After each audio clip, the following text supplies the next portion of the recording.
नमस्कार, अल्मोड़ा टुडे में आपका स्वागत है। आज हमारे बीच कांग्रेस चुनाव संचालन समिति के सदस्य और युवा समाज सेवी राहुल सोनकर जी हैं। राहुल जी, आपका बहुत-बहुत स्वागत है। राहुल जी, अगर पहाड़ की बात करें, उत्तराखंड में इस समय विधानसभा चुनाव हैं और पहाड़ का कहीं न कहीं दर्द है, पलायन, बेरोज़गारी और मूलभूत सुविधाओं के लिए पहाड़वासी आज भी इधर-उधर भटकते हैं। इस पर आपका क्या कहना है? देखिए, पहाड़ का दर्द वही समझ सकता है जो गाढ़ गधेरों में घूमा हो, जो पहाड़ में पला बड़ा हो। असल दर्द महसूस करना एक वास्तव में बहुत बड़ी बात है। हमारे चुनाव संचालन समिति के अध्यक्ष माननीय हरीश रावत जी, जो हमेशा पहाड़ों में रहे हैं, पहाड़ की बातें उन्होंने करी हैं और पहाड़ के लिए ही काम किया है। जो हमारा प्रमुख मुद्दा है बेरोजगारी, जब तत्कालीन कांग्रेस सरकार के वो मुख्यमंत्री थे तो राज्य में 32,000 सरकारी पदों पर नियुक्तियां उन्होंने करी। इसके अलावा प्रत्यक्ष रूप से कई रोजगार उन्होंने उपलब्ध कराए हैं। महिलाओं को रोजगार के लिए उन्होंने इंदिरा अम्मा भोजनालय बनाया। इंदिरा अम्मा भोजनालय एक परिकल्पना थी कि लोगों को साफ सुथरा खाना मिले, एक वाजिब कीमत पर मिले, और सबसे अच्छी चीज़ थी कि उसमें सिर्फ महिलाओं को जोड़ करके उनको रोजगार देने का कार्य हुआ। इसके अलावा कई सारी योजनाएं, चाहे वो डेयरी के माध्यम से हो, कोऑपरेटिव फेडरेशन के माध्यम से हो, इन सब के माध्यम से उन्होंने एक योजनाएं लोगों के लिए चलाई जिनसे प्रत्यक्ष और अप्रत्यक्ष दोनों रूप से रोजगार मिला। तीसरी बात, जो पलायन है, हमारा पलायन रोकने के लिए उन्होंने बहुत प्रयास उस सरकार में किए। जो मडुआ, जो झंगोरा बहुत कम कीमत पर बिकता था, उन्होंने उसको ऐसी पहचान दिलाई है कि आज वो मडुआ 50 से 60 रुपए किलो, झंगोरा लगभग 100 रुपए किलो के आसपास बिक रहा है और विश्व भर में उसकी पहचान बनी है, उसकी मांग बढ़ रही है। आपने खुद ये देखा होगा कि बाहर से कई युवा साथी हमारे वापस लौट करके आज पहाड़ में खेती कर रहे हैं और हमारे उत्तराखंडी जो उत्पाद हैं उनको विश्व भर में पहुंचा रहे हैं। इससे पहले उत्तराखंड में कांग्रेस की सरकार रही। हरीश रावत जी, आप हरीश रावत जी के खास माने जाते हैं, करीबियों में गिनती रखते हैं। तो हरीश रावत जी उन्होंने उत्तराखंड में मुख्यमंत्री रहे हुए इससे पहले। तो आपको नहीं लगता कहीं ना कहीं कांग्रेस ने भी पहाड़ के दर्द को नहीं समझा?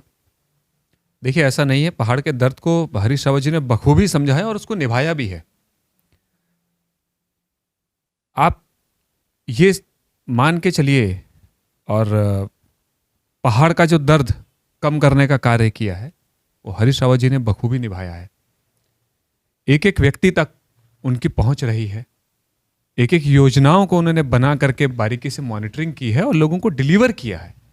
तो ये कहना कि हरीश रावत जी ने पहाड़ के दर्द को नहीं समझा, मैं इस बात से बिल्कुल इत्तेफाक नहीं रखता हूँ। आप चुनाव संचालन समिति के सदस्य हैं। पहाड़ की बात करें तो जैसे अल्मोड़ा, उधर बागेश्वर, अलग अलग विधानसभाओं में क्या लगता है इस बार कांग्रेस को कितना जनता का समर्थन मिल रहा है? देखिए, कांग्रेस को पूरे प्रदेश में अच्छा जन समर्थन मिल रहा है। तमाम सर्वे जो आ रहे हैं वो कांग्रेस पार्टी के पक्ष में आ रहे हैं। जो हमारे प्रदेश की जनता है, जो हमारे प्रदेश का युवा है, वो इस फेल डबल इंजन की सरकार से अपना नाता तोड़ चुका है। उसको ये समझ में आ गया है कि जीवन सिर्फ नारों से नहीं चलता है। जीवन चलाने के लिए हमारी मूलभूत सुविधाओं का विकास होना बहुत ज़रूरी है, जो कांग्रेस पार्टी ने पहले भी उपलब्ध कराया है और आने वाले समय में हम इस पर और तेजी से काम करके जो अभी लोगों का विश्वास भाजपा से टूटा है, हम उसको पूरा करेंगे। अगर द्वाराहाट विधानसभा है, अल्मोड़ा है, यहाँ पर भाजपा ने खुद मुख्यमंत्री पुष्कर सिंह धामी प्रचार के लिए उतरे हैं। तो ऐसा नहीं लगता कांग्रेस कहीं ना कहीं प्रचार में पिछड़ रही है भाजपा से? जी नहीं, देखिए, हमारे विधायक प्रत्याशी भी बहुत मजबूत हैं। हर विधानसभा की बात करें तो वो अपने आप में चेहरा है, लोगों के बीच में हमेशा उपलब्ध रहते हैं, लोगों के लिए हमेशा काम करते आए हैं। तो चाहे धामी जी आए या चाहे कोई बड़े लीडर आए, उनके प्रचार से कोई फर्क नहीं पड़ेगा। जनता जब ये जान चुकी है कि मुख्यमंत्री रहते इतने 5 सालों में जब इन्होंने कोई कार्य नहीं किया, तो आज चुनाव के समय आके वादे करके आपको क्या देने की कोशिश कर लेंगे?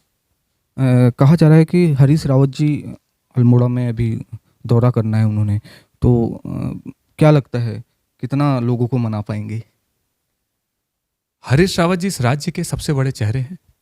उनकी हर विधानसभा सीट पर प्रचार के लिए उनकी डिमांड है, तो वो अपना समय निकाल करके हर विधानसभा में जा रहे हैं।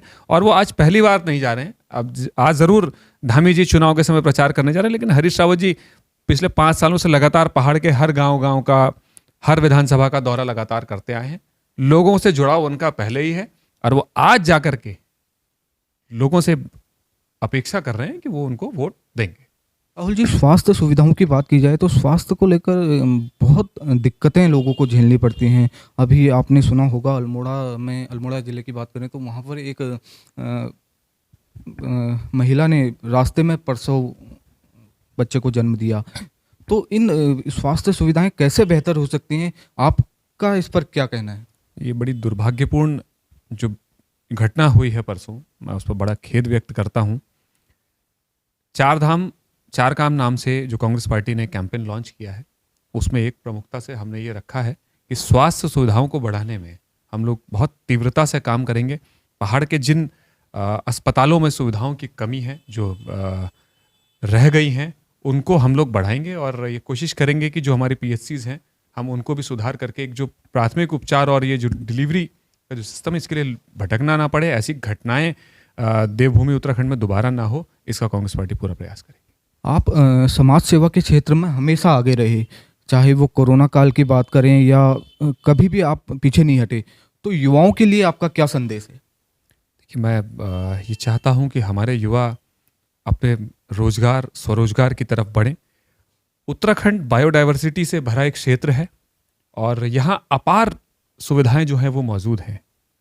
कांग्रेस सरकार आने पर हम वो सुविधाएं, हम वो योजनाएं जो है लेकर के आएंगे, जिनसे युवा अपना स्वरोजगार भी शुरू कर सकता है। और जो सरकार में जो इस समय पद वैकेंट हैं, उन पदों पर भी जो है हम लोग नियुक्ति प्रक्रिया तुरंत स्टार्ट कराएंगे। लास्ट सवाल मेरा ये रहेगा, अल्मोड़ा में आप एक युवा हैं और कांग्रेस के युवा कार्यकर्ता हैं, तो अल्मोड़ा के युवाओं के लिए आपकी क्या अपील रहेगी चुनाव को लेकर?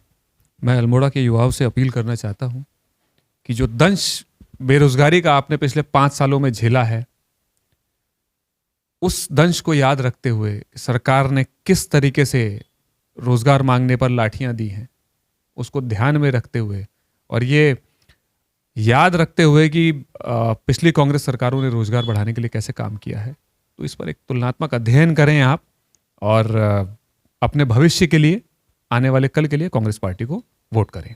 धन्यवाद राहुल जी।